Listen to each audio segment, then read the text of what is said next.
नमस्कार, प्रादेशिक समाचार के साथ मैं कामिनी। पहले मुख्य समाचार।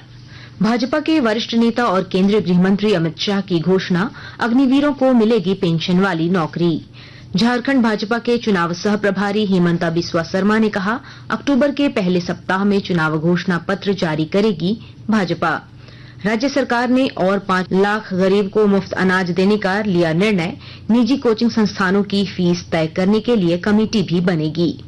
राज्यपाल के आदेश के बाद जेएसएससी ने सीजीएल परीक्षा की जांच के लिए बनाई कमेटी, 1 सप्ताह में मांगी रिपोर्ट। और राज्य में भारी बारिश से जनजीवन प्रभावित, संताल परगना में 3 की मौत, दर्जनों घर हुए क्षतिग्रस्त। मौसम विभाग ने आज भी कई हिस्सों में बारिश का जताया पूर्वानुमान। और अब समाचार विस्तार से। भाजपा के वरिष्ठ नेता और केंद्रीय गृह मंत्री ने घोषणा की है कि सभी अग्निवीरों को पेंशन वाली नौकरी दी जाएगी। हरियाणा के रेवाड़ी में एक चुनावी सभा को संबोधित करते हुए श्री शाह ने कहा कि कांग्रेस अग्निवीरों को लेकर भ्रम फैला रही है, लेकिन भाजपा यह वादा करती है कि एक भी अग्निवीर पेंशन वाली नौकरी के बगैर नहीं रहेंगे। कांग्रेस ने कभी सेना का सम्मान नहीं, उन्होंने भ्रांतियां फैलाने का काम। अभी एक भ्रांति फैला रहे हैं कि अग्निवीर से जो बच्चे वापिस आएंगे वो बच्चों को वैसे ही छोड़ दिया जाए। मैं आज आपके बीच में वादा कर जाता हूं, एक भी अग्निवीर पेंशन वाली नौकरी के बगैर नहीं रहेगा। भाजपा के वरिष्ठ नेता और प्रधानमंत्री नरेंद्र मोदी 2 अक्टूबर को हजारीबाग में परिवर्तन यात्रा के समापन समारोह को संबोधित करेंगे। प्रधानमंत्री के दौरे की तैयारी की समीक्षा के बाद पार्टी के प्रदेश सह चुनाव प्रभारी और असम के मुख्यमंत्री हेमंता बिस्वा शर्मा ने हजारीबाग में पत्रकारों से कहा कि अक्टूबर के पहले सप्ताह में पार्टी घोषणा पत्र जारी करेगी। श्री शर्मा ने यह भी कहा कि राज्य में भाजपा की सरकार बनते ही बांग्लादेशी घुसपैठियों को खदेड़ने के लिए एनआरसी लागू किया जाएगा। पहले सब लोगों को एनआरसी बनने का समय, इसको अपना पक्ष रखने का सुविधा मिलेगा। कानूनन जितना भी प्रोसेस करना है सब प्रोसेस किया जाएगा। अंत में अगर आप अपने आप को प्रूव नहीं कर सकते हो कि मैं भारत का नागरिक हूं, तब आपको कानून का रास्ता से ही हम धक्का मार मार के बांग्लादेश भेज दो। राज्य में अब 25 लाख लोगों को मुफ्त राशन दिया जाएगा। मुख्यमंत्री हेमंत सोरेन की अध्यक्षता में हुई मंत्रिपरिषद की बैठक में इससे जुड़े प्रस्ताव को मंजूरी प्रदान की गई। बैठक के बाद राज्य के स्वास्थ्य मंत्री बन्ना गुप्ता ने पत्रकारों को बताया कि राज्य खाद्य सुरक्षा योजना में पहले 20 लाख लोग शामिल थे, लेकिन अब सरकार ने 25 लाख लोगों को इस योजना के दायरे में लाने का फैसला किया है। श्री गुप्ता ने यह भी बताया कि पीडीएस डीलरों का कमीशन बढ़ाने के प्रस्ताव को भी मंजूरी दी गई है। 20 लाख की जगह 25 लाख राशन कार्ड कर दिया गया है। और जो हमारे पीडीएस डीलर को जो 100 रुपया क्विंटल के हिसाब से हम लोग उनको पैसा देते थे, 100 रुपया मतलब प्रत्येक 1 रुपया किलो, उसको 1.5 रुपया किलो कर दिया है और 1 अप्रैल से ये आदेश लागू हो जाएगा। राज्यपाल संतोष कुमार गंगवार के आदेश पर झारखंड कर्मचारी चयन आयोग जेएसएससी ने सीजीएल परीक्षा की जांच के लिए 2 सदस्यीय कमेटी का गठन किया है। कमेटी में संयुक्त सचिव मधुमिता कुमारी और उप सचिव अरविंद कुमार लाल को शामिल किया गया है। कमेटी को जांच पूरी कर 1 सप्ताह में रिपोर्ट देने को कहा गया है। आकाशवाणी के ताजा तरीन समाचारों के लिए आप हमारी वेबसाइट newsonair.gov.in पर लॉग ऑन कर सकते हैं। ताजा समाचार X handle @AIR news alerts और Facebook page All India Radio news पर भी उपलब्ध है। आप प्रादेशिक समाचार एकांश के X handle @AIR news _Ranchi और फेसबुक, इंस्टाग्राम पेज तथा YouTube channel AIR news Ranchi पर भी हमारे बुलेटिन सुन सकते हैं। प्रादेशिक समाचार आप आकाशवाणी रांची से सुन रहे हैं। राज्य के निलंबित आईएएस अधिकारी पूजा सिंघल की जमानत याचिका पर रांची के पीएमएलए की विशेष अदालत ने फैसला सुना दिया है। अदालत ने उन्हें जमानत देने से इनकार कर दिया है। ईडी और बचाव पक्ष की ओर से बहस पूरी होने के बाद 20 सितंबर को अदालत ने अपना फैसला सुरक्षित रख लिया था।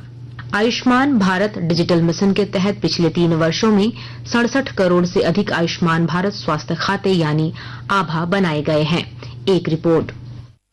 मंत्रालय ने बताया कि मिशन के तहत 42 करोड़ से अधिक स्वास्थ्य रिकॉर्ड आभा से जोड़े गए हैं। इसमें 17,000 सुविधाओं सहित डिजिटल मिशन से 1,30,000 से अधिक सुविधाएं जुड़ी हुई हैं। 3 लाख से अधिक सुविधाओं और 4,70,000 स्वास्थ्य देखभाल पेशेवरों को राष्ट्रीय स्वास्थ्य सेवा प्रदाता रजिस्ट्री में सफलतापूर्वक पंजीकृत किया गया है। सुमित और सुपर्णा की रिपोर्ट के साथ समाचार कक्ष से वैष्णवी। गुमला जिले में स्वच्छता ही सेवा के तहत कई कार्यक्रमों का आयोजन किया जा रहा है और जानकारी दे रहे हैं हमारे संवाददाता। स्वच्छ भारत मिशन अंतर्गत स्वच्छता ही सेवा कार्यक्रम के तहत गुमला नगर परिषद क्षेत्र में विभिन्न प्रकार के क्रियाकलाप कराए जा रहे हैं। विशेष तौर पर शहरी क्षेत्र के कुछ स्थानों को ब्लैक स्पॉट के रूप में चिन्हित किया गया है, जिसकी वृहद पैमाने पर सफाई कराई जा रही है। रॉक गार्डन, पटेल पार्क आदि स्थलों पर पौधारोपण का कार्य कराया गया है। नरेश कुमार, आकाशवाणी समाचार, गुमला। वृक्षारोपण के अभियान एक पेड़ मां के नाम के अंतर्गत देश भर में अब तक 80 करोड़ से ज्यादा पौधे लगाए जा चुके हैं। पर्यावरण, वन और जलवायु परिवर्तन मंत्रालय ने 80 करोड़ पौधे लगाने के महत्वाकांक्षी लक्ष्य को सफलतापूर्वक हासिल कर लिया है। मंत्रालय के अनुसार यह लक्ष्य निर्धारित समय सीमा से 5 दिन पहले 25 सितंबर को पूरा कर लिया गया। एक रिपोर्ट। एक पेड़ मां के नाम अभियान की शुरुआत प्रधानमंत्री नरेंद्र मोदी ने इस वर्ष 5 जून को विश्व पर्यावरण दिवस के अवसर पर पीपल का एक पौधा लगाकर की थी। इस अभियान के तहत लक्ष्य निर्धारित किया गया है कि अगले वर्ष मार्च तक 140 करोड़ पौधे देश भर में लगाए जाएंगे। महज कुछ ही महीनों के भीतर इस अभियान ने पौधे लगाने और उनकी देखभाल करने को लेकर जो जागरूकता लोगों में पैदा की है वो अभूतपूर्व है। इस पहल से आने वाली पीढ़ियों के लिए हरित भविष्य का निर्माण करना भी है। राज्य के कई हिस्सों में भारी बारिश के कारण जनजीवन प्रभावित हुआ है। भारी बारिश से संताल परगना के कई जिलों में दर्जनों घर क्षतिग्रस्त हो गए हैं और 3 लोगों की मौत हुई है। इधर बारिश से लातेहार, पूर्वी सिंहभूम और सिमडेगा में कई सड़कों को नुकसान पहुंचा है। इससे आवागमन प्रभावित हुआ है। मौसम विभाग ने राज्य के कई जिलों में आज भी गरज के साथ बारिश और वज्रपात की चेतावनी जारी की है। चंडीगढ़ में आयोजित 14वीं हॉकी इंडिया सब जूनियर पुरुष राष्ट्रीय चैंपियनशिप में झारखंड ने दिल्ली को 4 के मुकाबले 6 गोल से हराकर शानदार जीत हासिल की। इस मैच में आशीष तानीपूर्ति ने 3 गोल किए। इस मैच में हॉकी झारखंड के सुजित किरकिट्टा को मैच का सर्वश्रेष्ठ खिलाड़ी का पुरस्कार मिला। और अब अखबारों की सुर्खियां। रांची से प्रकाशित सभी प्रमुख अखबारों ने झारखंड कैबिनेट की बैठक में लिए गए निर्णयों को प्रमुखता से प्रकाशित किया है। हिन्दुस्तान के शब्द हैं, झारखंड में अब 25 लाख को मिलेगा मुफ्त राशन। दैनिक भास्कर ने लिखा है, शुल्क नियामक समिति तय करेगी निजी संस्थानों में व्यावसायिक कोर्स की फीस। प्रभात खबर की सुर्खी है, कांके में बनेगा 500 बेड का नया मेडिकल कॉलेज, 1074.68 करोड़ रुपए स्वीकृत। दैनिक जागरण लिखता है, राज्यसभा चुनाव में हॉर्स ट्रेडिंग से जुड़ी सीडी की सीबीआई करेगी जांच। रांची एक्सप्रेस ने मुख्यमंत्री के हवाले से लिखा है, नियुक्तियों के साथ पोस्टिंग में बरती जा रही पूरी निष्पक्षता और पारदर्शिता। अंग्रेजी अखबार द टाइम्स ऑफ इंडिया ने जहां कर्नाटक मुख्यमंत्री के खिलाफ एफआईआर दर्ज होने की खबर को सुर्खी बनाई है, वहीं हिन्दुस्तान टाइम्स ने पराली जलाने के मामले में सुप्रीम कोर्ट की टिप्पणी को प्रमुखता से प्रकाशित किया है।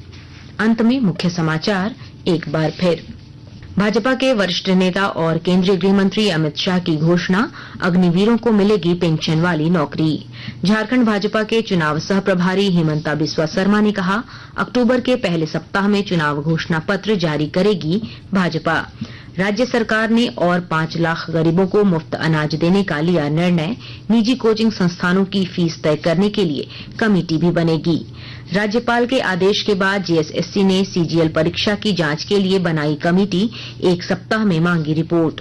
और राज्य में भारी बारिश से जनजीवन प्रभावित, संताल परगना में 3 की मौत, दर्जनों घर हुए क्षतिग्रस्त। मौसम विभाग ने आज भी कई हिस्सों में बारिश का जताया पूर्वानुमान। इसके साथ ही आकाशवाणी रांची से प्रादेशिक समाचार का ये बुलेटिन समाप्त हुआ। नमस्कार।